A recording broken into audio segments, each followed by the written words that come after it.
بسم اللہ الرحمن الرحیم۔ شروع اللہ کے نام سے جو بڑا مہربان اور نہایت رحم کرنے والا ہے۔ السلام علیکم ورحمۃ اللہ وبرکاتہ۔ ناظرین اکرام، قرآن پاک کی بہت ہی پیاری سورت جو بندہ روزانہ کسی بھی پریشانی کے لیے پڑھتا ہے، چاہے وہ بیماری ہو، رزق کی پریشانی ہو یا کاروبار کی پریشانی، حتیٰ کہ جس مقصد کے لیے پڑھتا ہے وہ مقصد انشاءاللہ پورا کیا جاتا ہے۔ دنیا اور آخرت کی سختیوں سے اس سے نجات ملتی ہے۔ یہ صورت آپ کو اللہ تعالیٰ کے بے حد قریب کر دیتی ہے۔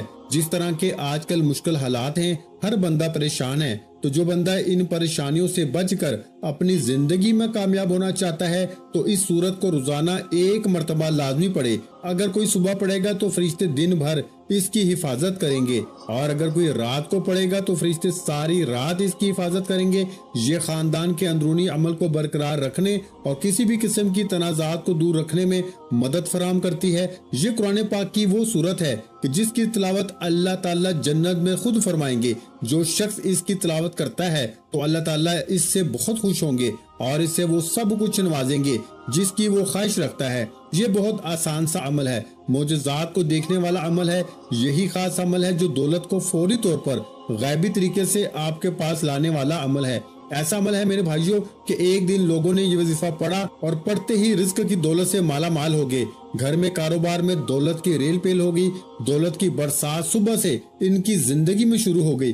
دولت کی طوفانی بارش برس رہی ہے۔ پورا دن کسی بھی وقت یہ وظیفہ پڑھ کے صبح دیکھنا چاہتے ہو تو 5 منٹ کا یہ عمل کر کے آپ لوگ دیکھ لینا۔ تقدیر کے اگر بند تالے نہ کھل جائیں تو پھر مجھے کہنا۔ تقدیر میرے بھائیوں ایسے طریقے سے کھلے گی کہ آپ لوگ خود مجھے کہو گے کہ ہمارا یہ مسئلہ پیسوں کا تھا، رشتوں کا تھا، تکالیف کا تھا، گھریلو جھگڑوں کا تھا، یا اس کے علاوہ چاہے جو بھی مسئلہ تھا وہ حل ہو گیا ہے۔ انشاءاللہ آج کا یہ عمل بہت ہی طاقتور ہے۔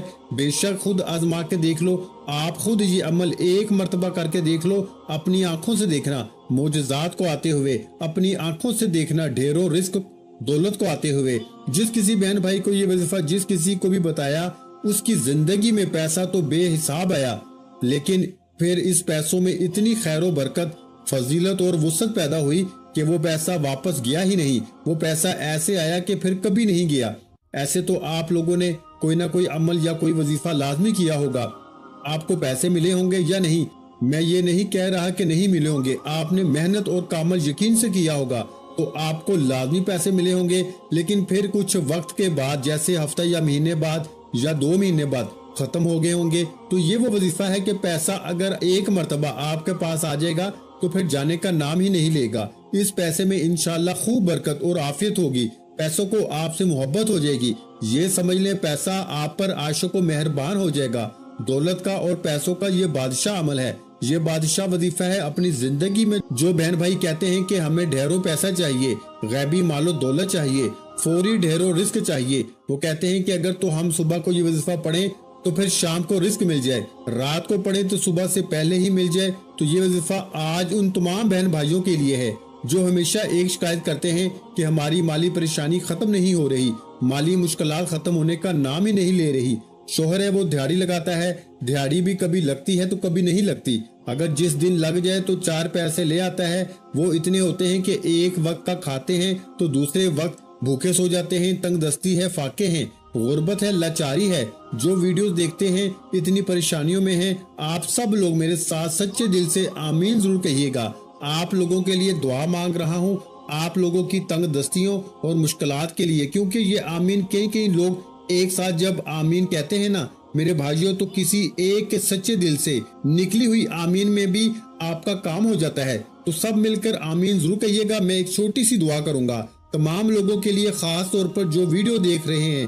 اے اللہ، اے میرے پیارے اللہ پاک، جو بہن بھائی تنگ دست ہیں اور غریبی مفلسی میں جی رہے ہیں، ان کے پاس پیسے کی کمی ہے، رزق کی کمی ہے، مال و دولت کی کمی ہے، اولاد کی کمی ہے، یا اولاد تو ہے لیکن وہ فرما بردار نہیں، میرے مولا غیب سے ان کو ڈھیروں رزق عطا کر دے، ان کو دولت عطا کر دے، ان کے پاس اتنا پیسہ آ جائے کہ جو میرے بہن بھائی اس وقت یہ ویڈیو دیکھ رہے ہیں، دولت اتنی آ جائے کہ وہ خود محلے بھر میں غریبوں اور مستحق لوگوں میں بانٹ کے تھک جائیں، اور پھر بھی سمجھ نہ آئے کہ مزید مستحق افراد کہاں سے دیکھیں، لیکن دولت پھر بھی ختم نہ ہو۔ اے میرے اللہ پاک، جو میرے بہن بھائی پریشان حال ہیں، اے میرے مولا پاک تو ان کی بھی مدد کر دے، تمام دنیا کے مسلمانوں کی مدد کر دے، آمین۔ اے اللہ پاک، ہم نے جو کچھ بھی مانگا ہے وہ سب کچھ ہمیں اپنے فضل و کرم سے عطا کر دے، اور جو نہیں بھی مانگ سکے وہ بھی ہمیں عطا کر دے، آمین۔ میرے بھائیوں، آمین لازمی کہیے گا۔ جو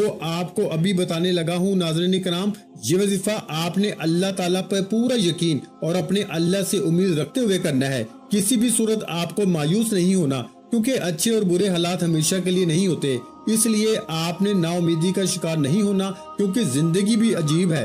کبھی کبھی یہ اتنی خوبصورت لگتی ہے کہ جی چاہتا ہے کہ ہمارا ناطہ ہمیشہ کے لیے زندگی سے جڑا رہے، کبھی بھی یہ ناطہ نہ ٹوٹے، اور کبھی جب زندگی ہماری امیدیں اور توقعات پوری کرنے میں ناکام رہتی ہے تو دل کرتا ہے کہ یہ زندگی جلد ختم ہو جائے، مگر یہ حقیقت ہے کہ دکھ اور درد میں وقت طویل سے طویل تر ہو جاتا ہے۔ اسی طویل سفر سے انسان ہار کر مایوسی کا شکار ہو جاتا ہے۔ انسان خود بھی سمجھ نہیں پاتا کہ آخر اس ساری صورتحال سے کیسے نپٹا جائے۔ انسان کی فطرت ایسی ہے کہ اسے زندگی میں سب کچھ اپنے مطابق چاہیے، سب اس کی مرضی اور منشا کے مطابق نہیں ہوتا تو وہ نا امید اور مایوس ہو جاتا ہے۔ ساتھ ہی اسے احساس ستاتا ہے کہ اب اسے مزید نہیں جینا۔ انسان بنیادی طور پر جلد باز واقع ہوا ہے، اسے اگر کچھ حاصل کرنا ہو تو وہ اس کے لیے تگ و دو کرتا ہے، دعائیں مانگتا ہے، محنت کرتا ہے، مگر جب اس کی منشا کے مطابق اس کو پھل نہیں ملتا تو وہ تھک جاتا ہے، اور اسی تھکر میں وہ مایوسی کے اندھیرے میں اپنا وجود، اپنی امید اور اپنا یقین کھو بیٹھتا ہے۔ اسے زندگی بے رنگ لگنا شروع ہو جاتی ہے۔ دوسرے الفاظ میں کہوں تو اس کی زندگی میں دلچسپی ختم ہو جاتی ہے۔ مگر یاد رکھیے گا کہ کچھ بھی ہمیشہ کے لیے نہیں ہوتا۔ وقت کی ایک خوبصورتی ہے کہ یہ کبھی بھی ایک جیسا نہیں رہتا۔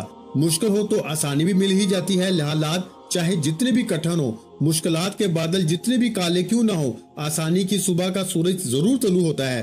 نہ دکھ سدا رہتا ہے اور نہ سکھ، ایسے ہی ناکامی اور کامیابی بھی ہمیشہ کے لیے نہیں ہے۔ اس لیے سب سے اہم بات یہ کہ انسان کو کبھی بھی مایوس نہیں ہونا چاہیے، بلکہ مشکلات کے آنے پر مایوسی کے اندھیروں میں بھی امید اور یقین کا چراغ جلاتے رہنا چاہیے، کیونکہ میرے بھائیوں، اگر انسان مایوسی کے اندھیرے میں امید کا چراغ جلاتا ہے تو اس کی روشنی انسان کے وجود کو منور کر دیتی ہے۔ اس روشنی سے انسان باطنی اور ظاہری طریقے سے مزید مضبوط ہو جاتا ہے۔ وہ سمجھ جاتا ہے کہ یہ ناکامیاں اور مشکل وقت سب عارضی ہے۔ وہ اس حقیقت سے آشنا ہو جاتا ہے کہ یہ زوال، یہ مشکلات سب انسان کی ہمت کو جانچنے کے لیے قدرت نے پیمانے بنائے ہوئے ہیں، کیونکہ یہ بھی حقیقت ہے کہ انسان اپنی فتح اور کامیابی سے اتنا مضبوط نہیں ہوتا جتنا وہ اپنے زوال اور ناکامی سے مضبوط ہوتا ہے۔ تو میرے بھائیوں، حقیقت میں مشکل اور ناگزیر حالات میں انسان کو اپنی خود کی پہچان ہوتی ہے، اور اسی عمل میں اسے اپنے وجود کا ادراک ہوتا ہے۔ انسان اپنی چھپی ہوئی خوبیوں کو جانچنے کے لیے مزید مضبوط ہو جاتا ہے۔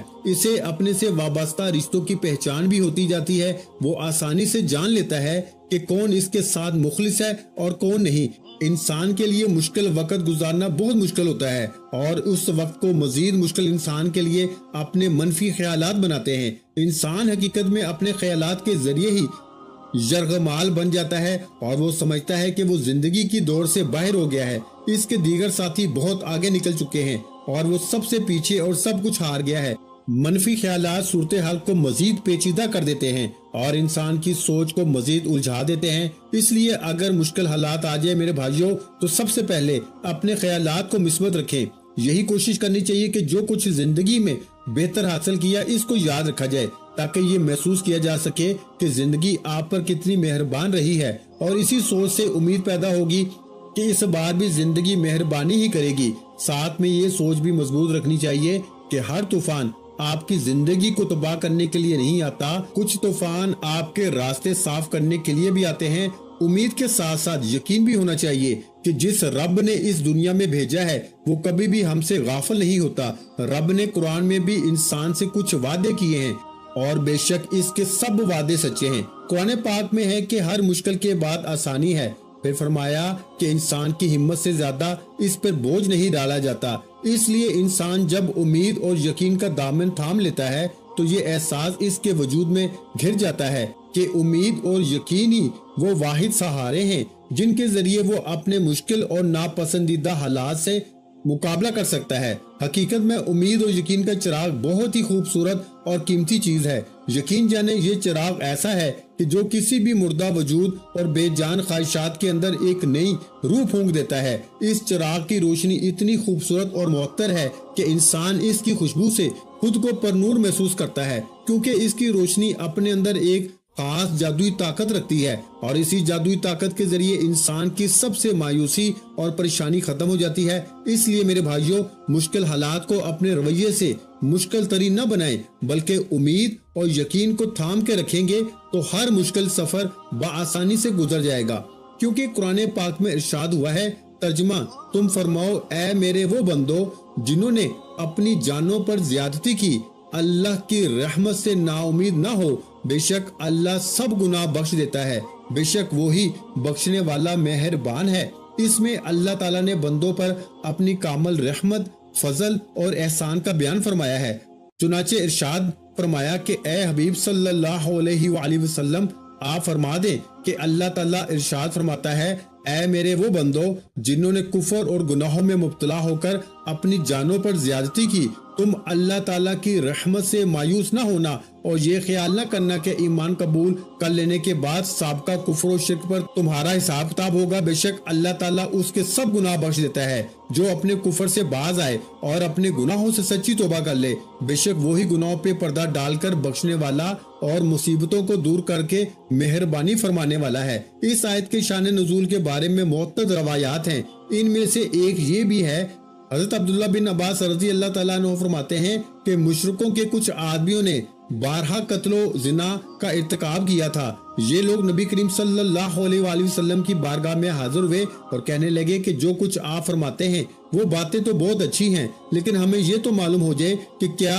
ہمارے اتنے سارے گناہوں کا کفارہ ہو سکتا ہے۔ اس پر یہ آیت نازل ہوئی، اور وہ جو اللہ کے ساتھ کسی دوسرے معبود کی عبادت نہیں کرتے اور اس جان کو ناحق قتل نہیں کرتے جسے اللہ نے حرام فرمایا ہے، اور بدکاری نہیں کرتے، اور یہ آیت نازل ہوئی، ترجمہ: تم فرماؤ اے میرے وہ بندو جنہوں نے اپنی جانوں پر زیادتی کی، اللہ کی رحمت سے مایوس نہ ہونا۔ اس لیے ہمیں اللہ تعالیٰ کی رحمت اور مغفرت سے مایوس نہیں ہونا چاہیے۔ اس آیت سے معلوم ہوا کہ بندے سے اگرچہ بڑے بڑے اور بے شمار گناہ صادر ہوئے ہوں، لیکن اسے اللہ تعالیٰ کی رحمت اور مغفرت سے مایوس نہیں ہونا چاہیے، کیونکہ اللہ تعالیٰ کی رحمت بے انتہا وسیع ہے، اور اس کی بارگاہ میں توبہ کی قبولیت کا دروازہ تب تک کھلا ہے جب تک بندہ اپنی موت کے وقت غرغرہ کی حالت میں نہیں پہنچ جاتا۔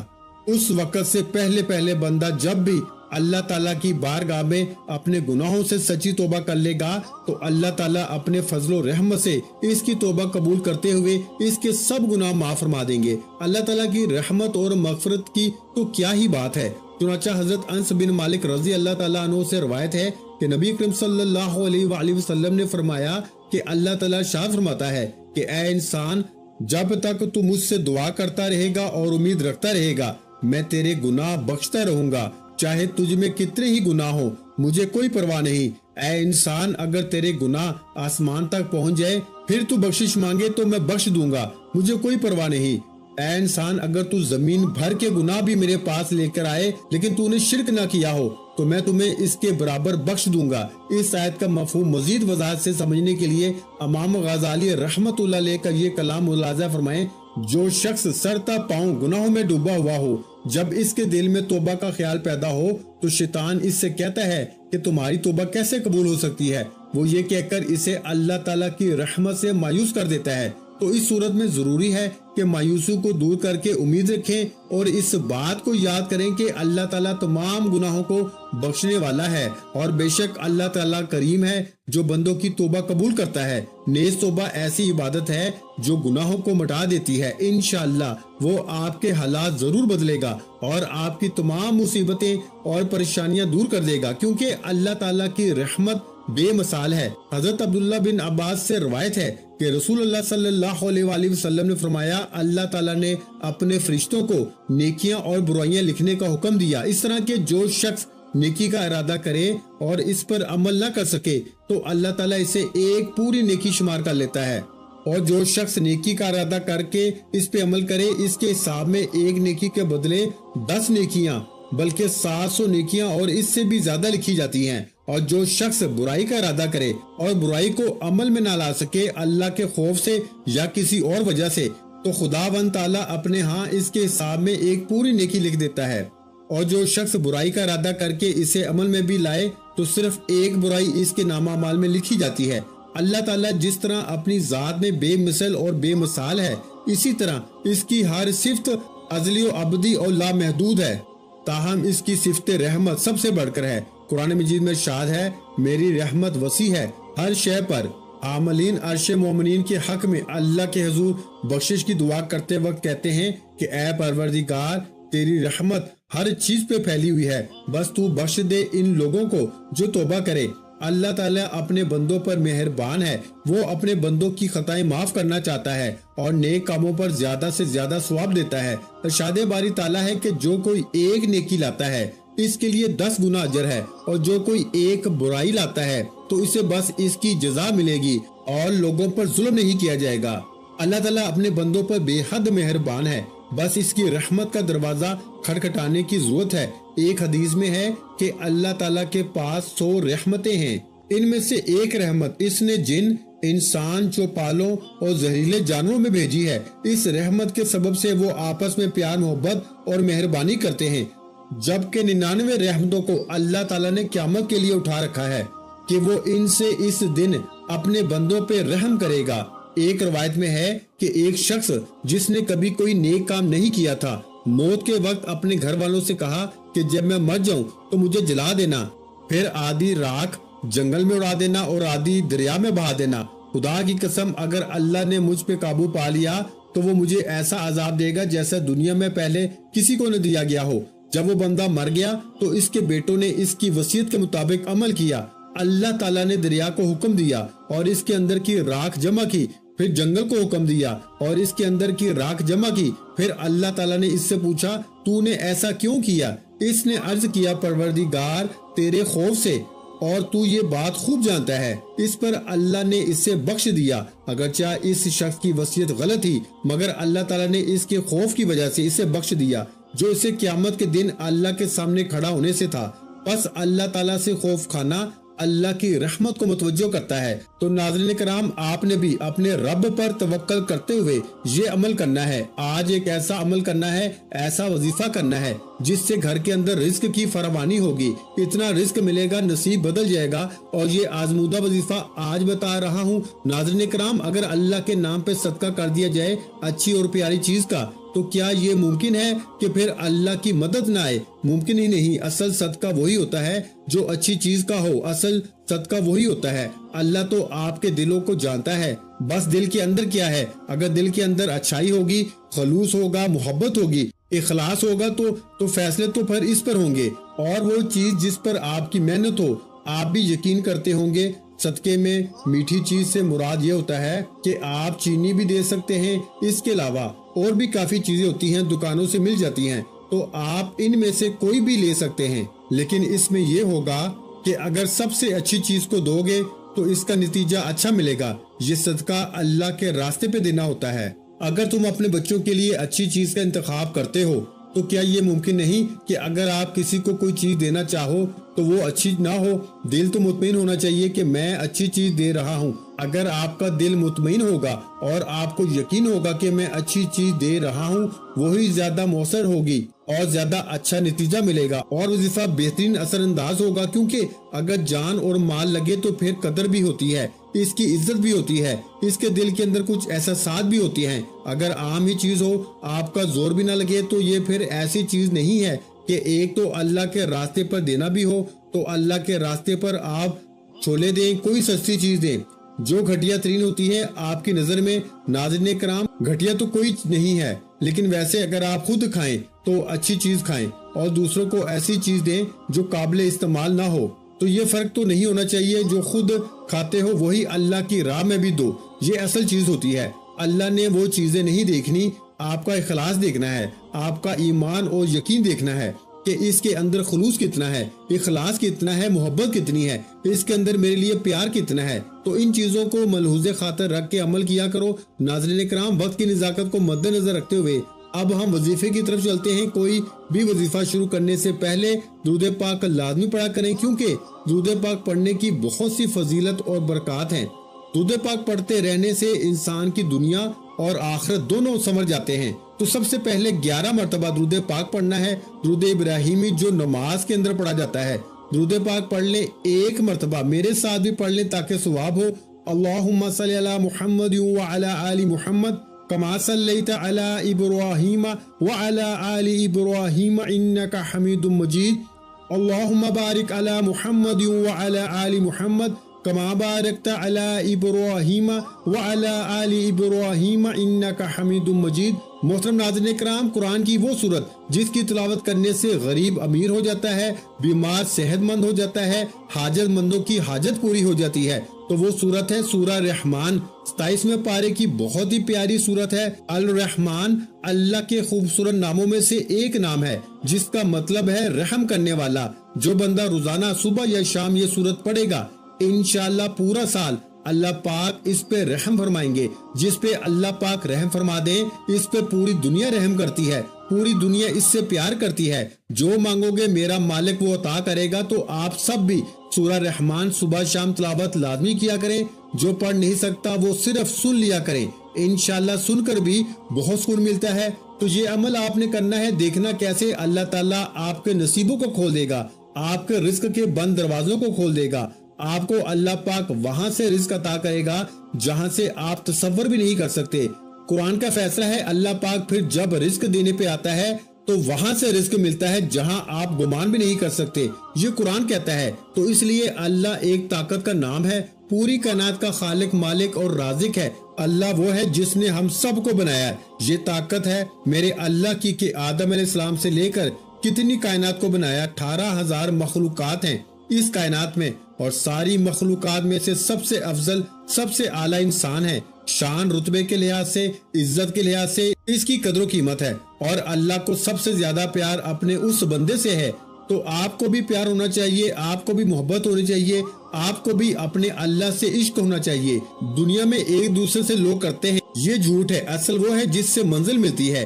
اللہ رب العزت ہم سب کو عمل کی توفیق عطا فرمائے۔ دعا ہے کہ رب کریم میرا سنانا، آپ کا سننا اپنی پاک بارگاہ الہی میں قبول و منظور فرمائے۔ جو مانگا مقدر فرمائے، جو نہیں مانگ سکے بن مانگے عطا فرمائے۔ ویڈیو اچھی لگی ہو تو ویڈیو کو لائک کر دیں۔ مزید اسلامک وظائف سننے کے لیے ہمارے چینل کو لازمی سبسکرائب کر لیں۔ اور محترم ناظرین کرام، اپنے رزق میں برکت، وسعت اور کشادگی کے لیے اللہ کے 99 ناموں میں سے ایک نام کمنٹس میں ضرور لکھ دیا کریں۔ جزاک اللہ۔